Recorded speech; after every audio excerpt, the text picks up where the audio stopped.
Hey, movie lovers, welcome to Borrowing Tape. I'm Nassi DeSanders, and today I'm speaking with John Swab, the writer and director of the new crime thriller Body Brokers, the true story of how the monetization of rehab facilities in the U.S.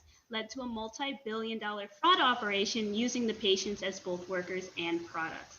Thank you for virtually being here, John. Thanks for having me.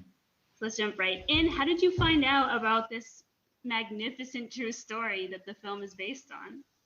Because it happened to me, and it's based on firsthand experience of my own and people I know. Oh, wow.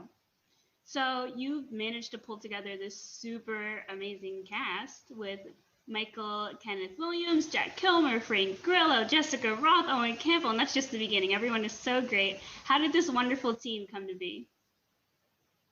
Yeah, everybody kind of. I don't really know. I mean, my producer Jeremy and I started casting right after I wrote it, and we first went to Melissa Leo, who's a friend of ours, Mm-hmm. and she immediately said yes.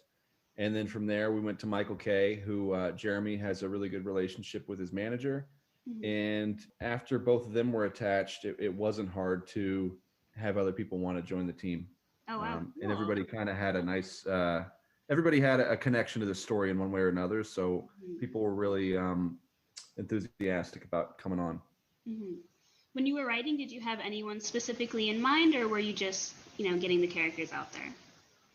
Yeah, I didn't. I didn't have anybody in mind. Yeah. Cool. So this film and your last were both shot in Tulsa, Oklahoma, which is also where you're from. So what part does choosing your hometown play in your filmmaking? Was it out of inspiration or just convenience?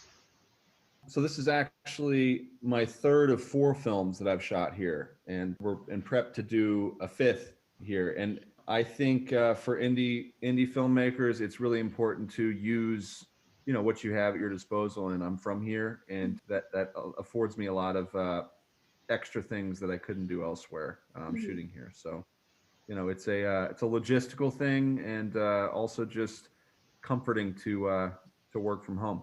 I bet. So when writing the screenplay, how did you go about structuring Body Brokers? Was there a specific process to writing this film?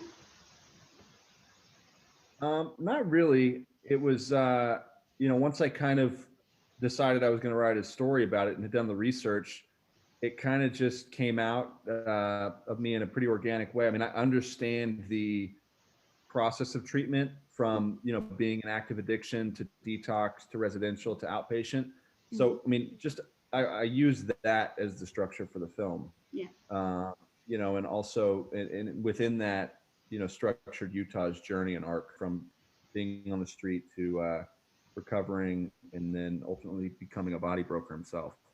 Mm-hmm. Wow, very cool. So can you tell us a little bit about working with cinematographer Matt Clegg? Yeah, I mean, Matt and I on Body Brokers was our second film together. We just finished our third, and it's nice working with people you've worked with before because you kind of develop a shorthand and you can trust them to do their job Mm-hmm. and to do a good job with it. So in Matt's case, by that time we kind of knew one another and knew where to push and pull. So Nice. That's really good that you have that working relationship. You can depend on people, super important.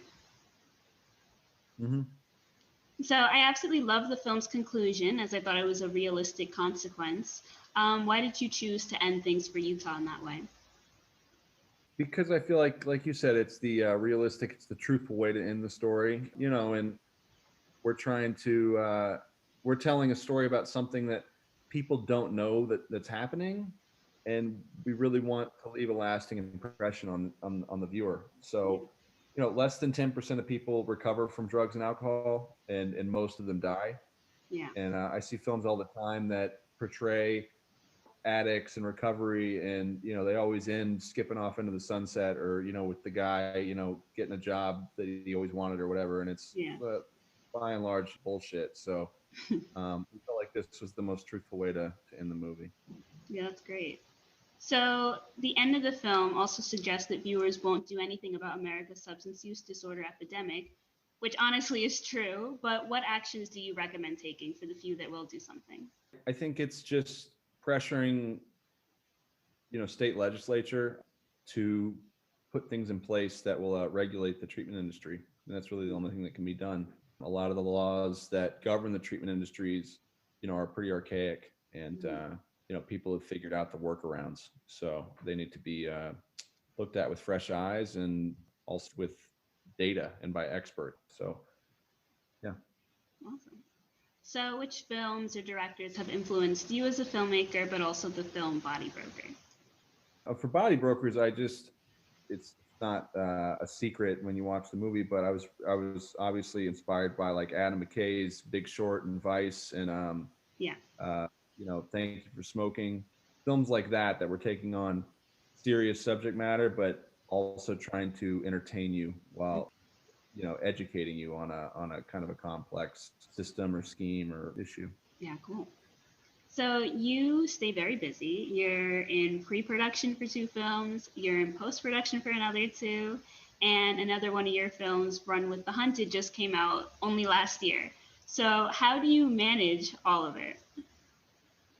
I just stopped shooting dope and started making movies. So, that's kind of what I've substituted one drug for another in the new drug of choice is making films. But I have a great partner in these films, and my producer Jeremy Rosen, and he and I we love movies, and we are just trying to get better at making them. And we've seen a lot of growth in each film. We just finished a movie called Ida Red that I'm more proud of than anything else I've ever done, and it's special. And we're going into pre-production on 2 movies right now, and just trying to keep moving the ball up the hill, and so.